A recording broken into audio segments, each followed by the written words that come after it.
आज के सेमिनार का मुख्य उद्देश्य यही है कि हमारे प्राचीन गणितज्ञ और वैज्ञानिक जो हैं, जिन्हें या तो भुला दिया गया है, किताबों में नहीं है, उनके बारे में पढ़ें। इसके अलावा सरल बात बता के गए, जिसे जीरो का आविष्कार भारत में हुआ, द्विघात समीकरण का यहाँ पर हुआ। आप सभी लोगों ने पाइथागोरस का नाम सुना होगा। पाइथागोरस से पहले ये सूत्र भारतीय गणितज्ञ दे चुके हैं। जैसे कि पाइथागोरस थ्योरम आपने क्या पढ़ी, hypotenuse square is equal to, याद है कुछ, perpendicular square plus base square, कर्ण स्क्वायर बराबर लंब स्क्वायर प्लस आधार स्क्वायर। पढ़ते हैं इसको, पाइथागोरस से देखे गए थे भारतीय गणितज्ञ। इसी कड़ी में मैं आज आपके सामने एक छोटा सा प्रेजेंटेशन लेकर आया हूं प्राचीन भारतीय गणितज्ञ। आपके सामने देखिए कुछ नंबर्स। अच्छा, मेरी आवाज आ रही, बिना बाइक के सुन लोगे क्या? पेन है, अगर पेंसिल है या रेस्टर है तो कैलकुलेट करके मुझे बताना, और अगर नहीं है तो वैसे ही बता पाओ तो बताना। फर्स्ट रो कौन सी दिख रही है आपको? देखो, पहली पंक्ति 22, 12, 18। मुझे सम करके बताओ कि जोड़ के बताओ कितना आ रहा है। जो लोग एक्सपर्ट है ठीक है, वैसे ही कर लो, अदरवाइज आप मोबाइल से कर सकते हो, पेन से कर सकते हो। 139 किधर से आया आंसर? भाई सही है, 139 सही आंसर है। चलो, मेरा कुछ और भी काम है। ये आपने अभी फर्स्ट वाली रो को ऐड किया है, मुझे ये वाला कॉलम ऐड करके बताओ। 22, 81, 10, 19, ये जोड़ने में क्या आ रहा है देखना है। 139 है क्या? ये बीच वाले 4 नंबर जोड़ दे तो 17, 9, 24, 89। अच्छा, क्या इंटरेस्टिंग है देखो, इसके अंदर आपको 4 रोज दिख रहे हैं। Row first, row second, row third, row fourth, चारों दिख रही हैं। रो फर्स्ट में नंबर है 22, 12, 18, 87। सेकंड में इसी तरह 88, 17, 9 और 25। 4 रो है। आप चारों रो को जोड़ो, आपको क्या मिलेगा पता है जोड़ने पर? है ना इंटरेस्टिंग? चलो, अगर नहीं है तो देखो, अगर आप पहला कॉलम जोड़ोगे, ऐड करोगे 22, 81, 10, 19, पहला कॉलम आपने जोड़ा था ना, अभी कितना था? 139। अच्छा, आप सेकंड कॉलम भी जोड़ दोगे ना। सेकंड कॉलम मतलब कौन सा है? देखो आप 12, 17, 24, 86 दिख रहा है, तो भी पता कितना आएगा? 139। अच्छा, थर्ड कॉलम जोड़ दोगे तो भी 139 आएगा। फोर्थ कॉलम आपने जोड़ा नहीं है, फिर भी जोड़ोगे तो 139 आएगा। अच्छा, इसके चारों कॉर्नर वाले पॉइंट्स ले लो, अगर आप 22, 87, 19, 11, तो भी कितना आएगा? 139। इन सब का सम ऐसे कितने तरीके हैं जिससे जोड़ने पर आपको 139 यानी कि 139 मिलता है? ऐसे बहुत सारे तरीके हैं। ये तो 4 रो, 4 कॉलम, बीच के 4 नंबर, कॉर्नर के 4 नंबर तो हमने ले लिए। डायगोनल जोड़ोगे तो भी 139 आएगा, है ना। इस स्क्वायर को जो आपके सामने लिखा हुआ, इसको बोलते हैं मैजिक स्क्वायर। क्या बोलते हैं? Magic square. ये सिर्फ इसीलिए मैजिक स्क्वायर नहीं है क्योंकि ये सारे नंबर्स ऐड करने पर 139 आ रहा है, इसलिए मैजिक स्क्वायर नहीं है। ये मैजिक स्क्वायर इसीलिए है क्योंकि जो ऊपर के जो नंबर है ना, 22, 12, 1887, ये श्रीनिवासन रामानुजन का डेट ऑफ बर्थ है, और ये मैजिक स्क्वायर उन्होंने ही दिया था। क्या है? 22 दिसंबर 1887। कुछ दिन बाद 22 तारीख आने वाली है, दिसंबर भी आने वाला है। इस दिन को हम मनाते हैं राष्ट्रीय गणित दिवस। ये इंटरेस्टिंग बात है इस मैजिक स्क्वायर को लेकर।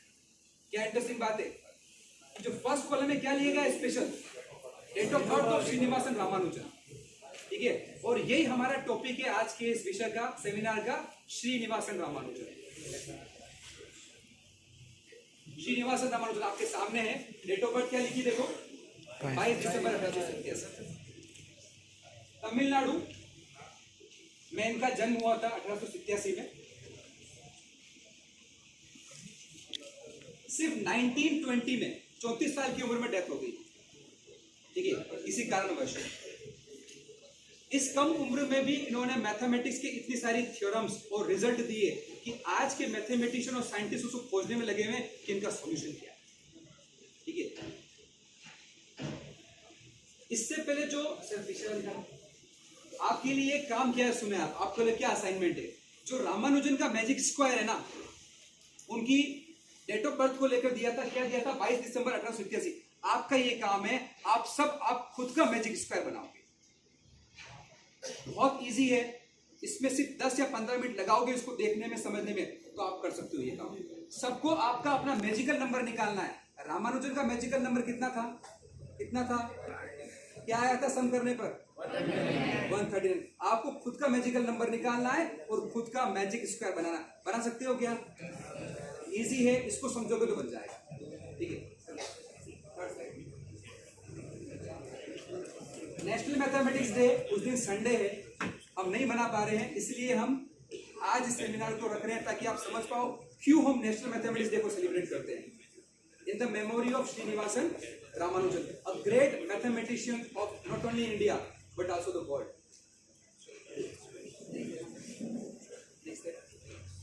देखो, आपको एक स्टोरी सुनाता हूँ। आपके सामने जो बिल्डिंग है, इस बिल्डिंग को लेकर स्टोरी सुनाता हूँ। ठीक है, लंदन में एक कॉलेज है जिसका नाम है ट्रिनिटी कॉलेज ऑफ लंदन। ठीक है, ये उसकी बिल्डिंग है। ये बिल्डिंग क्यों फेमस है?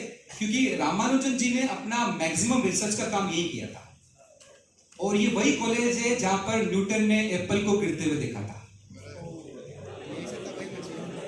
और E = mc स्क्वायर और बहुत सारे न्यूटन के लोग गति के नियम आपने सीखे थे, ये उन कॉलेज में से है।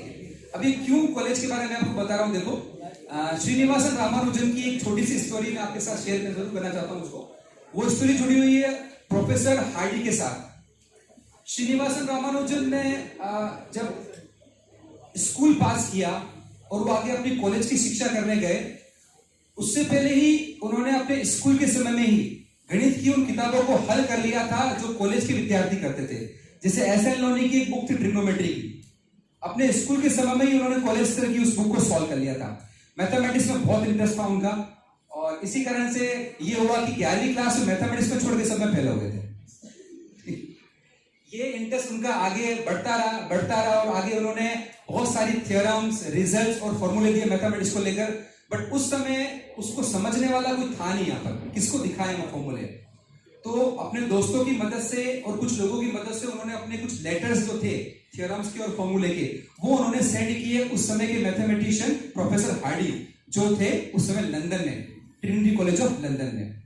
प्रोफेसर हार्डी बहुत इंस्पायर्ड हुए कि इंडिया में कोई है ऐसा मैथमेटिशियन जो इतना काम कर रहा है। उन्होंने रामानुजन को बुला लिया लंदन कि आप आइए और यहां पर मेरे साथ काम कीजिए। तब रामानुजन लंदन गए और वहां पे उन्होंने इस कॉलेज में बहुत सारा रिसर्च किया, अपनी डिग्री कंप्लीट की, और डिग्री कंप्लीट करने के दौरान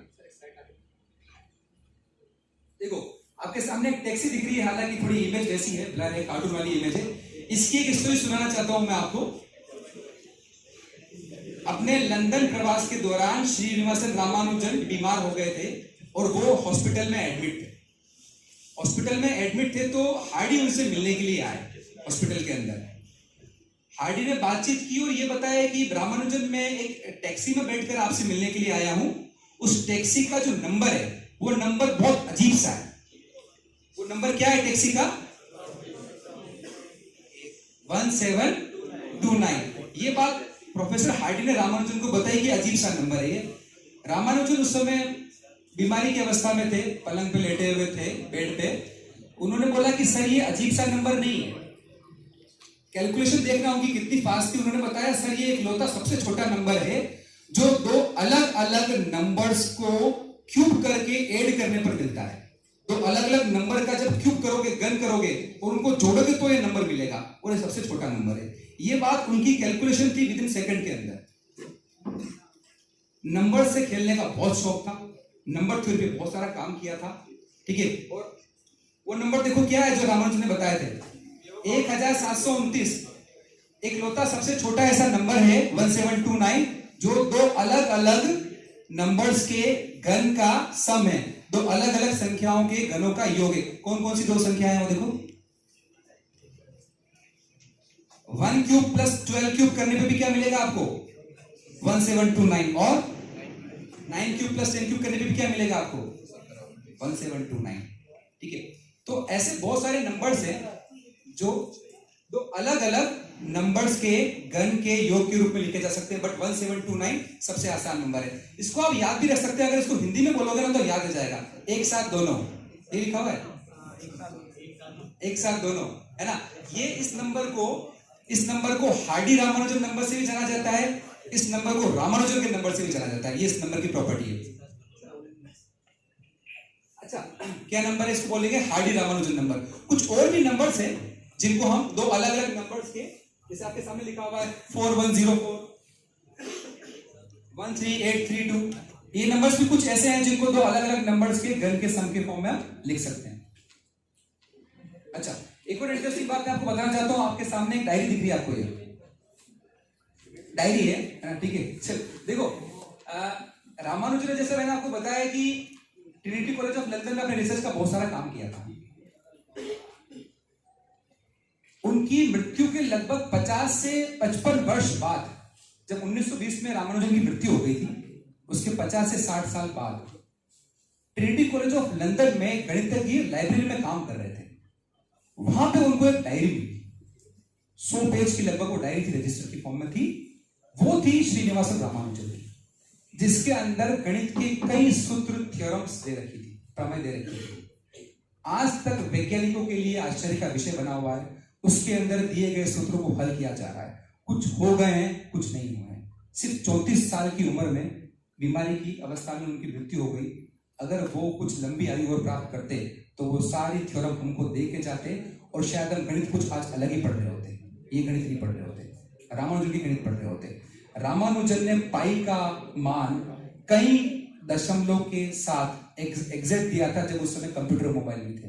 रामानुजन ने नंबर थ्योरी पे काम किया था, मॉक फंक्शन पे काम किया था, थीटा फंक्शन पे काम किया था। आज भी वो फंक्शंस पे काम हो रहा है, लोग कर रहे हैं। रामानुजन की इस डायरी को कहा जाता है रामानुजन लॉस्ट नोटबुक। श्रीनिवासन रामानुजन के ऊपर एक मूवी बनी है। लंदन के ऑथर हैं रॉबर्ट कैनिगल, उनकी पुस्तक पर वो मूवी बेस्ड है। उस मूवी का नाम है the man who knew infinity. अगर आपको मौका मिले, या 22 तारीख को संडे यहाँ फ्री है, उस दिन मूवी जरूर देखने, ठीक है, आपको मिल जाएगी कहीं ना कहीं वो। इसके अलावा भी बहुत सारी मूवीज बन चुकी है, कुछ डॉक्यूमेंट्री मूवीज बन चुकी है। एक छोटी सी मूवी की क्लिप मैं आपको जरूर दिखाऊंगा जब ये प्रेजेंटेशन खत्म होगा। अच्छा, आपके लिए एक छोटा सा काम और है। आपको नंबर्स दिख रहे हैं बोर्ड पर, दिख रहे हैं ना नंबर सबको? अच्छा, ये नंबर तो इजी, देखो आप, इजी है नंबर सारे, ठीक है। आप सबको एक काम और करना मेरे लिए, ये नंबर देखो ध्यान से, कुछ पूछने वाला हूं मैं भी आपसे। एक छोटा सा भी मैजिक करने वाले हैं मैथमेटिक्स का, ठीक है। ये नंबर्स देखो, क्या स्पेशल है नंबर्स में, क्या चल रहा है, कैसे चल रहे हैं नंबर।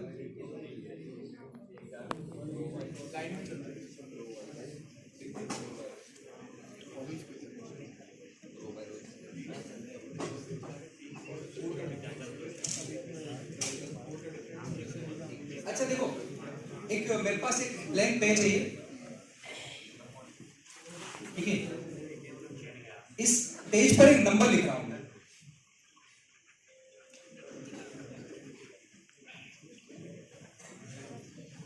एक नंबर लिखा है मैंने इस पेज पर। पेज को मैं फोल्ड कर रहा हूं, ठीक है। मैं रामेश्वर सर जो है हमारे डीन सर हैं, उनको मैं ये पेज दे रहा हूँ, ठीक है। इस नंबर पर अपन बाद में आते हैं, सर आपके पास रखना है, ठीक है। अच्छा देखो, एक इसमें से एक नंबर सेलेक्ट करने को बोले, ठीक है। मैम आप में से कोई, राखी मैम, कोई भी नंबर इसमें से, आपको 16 नंबर दिख रहे हैं ना, कोई भी एक नंबर आप सेलेक्ट करके बता दो क्या नंबर है। एक बता दो कोई सा भी नंबर। 7 नंबर। अच्छा, मैम ने नंबर सेलेक्ट किया 7 नंबर, ठीक है। 7 नंबर कहाँ है, देखो 7 नंबर कहाँ है। अच्छा, बीसी के बच्चे का है, बीसी। अच्छा, एक नंबर आप में से एक बच्चा सेलेक्ट करेगा, देखो 7 नंबर तो सेलेक्ट हो चुका है, देखो अभी। अब आपको एक ऐसा नंबर सेलेक्ट करना, सुनो ध्यान से, मैंने मैट्रिक्स पढ़ाई थी तुम लोगों को जो आए थे क्लास में, रोज और कॉलम्स के बारे में बताया था। देखो 7 नंबर जिस कॉलम में है, वो कॉलम कौन सा है, देखो आप, थर्ड कॉलम है। और 7 नंबर कौन सी रो में है, सेकंड रो में है ना। तो अब 7 नंबर वाले कॉलम और 7 नंबर वाली रो से नंबर नहीं लेना है आपको, ठीक है। समझ में आ रही क्या कह रहा हूं मैं। 7 नंबर वाला कॉलम थर्ड और 7 नंबर वाली रो सेकंड, इसमें से नंबर नहीं लेना है आपको, काट देना उसको, ओके। एक नंबर सेलेक्ट करना, बीसी में से कौन सा बच्चा सेलेक्ट करेगा। हाँ भाई, हाँ बोल, खड़ा हो तो। 11 9, ओके 9, ठीक है। 11 क्यों गलत था वो।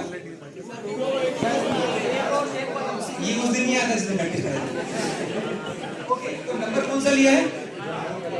9। नंबर कौन सा लिया है? 9। ठीक है, अब ये काम 2 बार और करना है आपने को।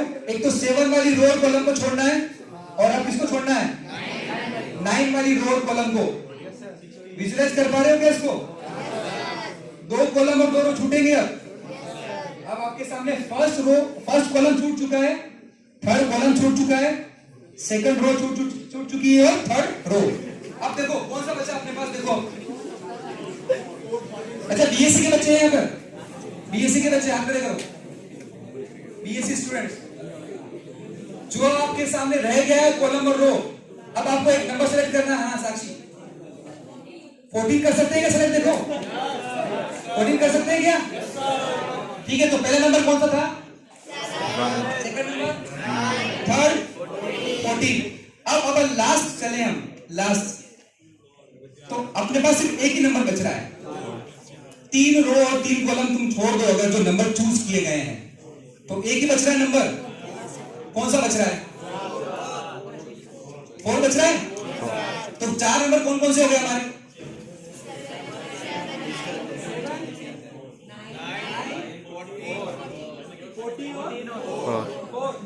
7, 9, 14 और 4 नंबर ऐड करोगे मेरे लिए?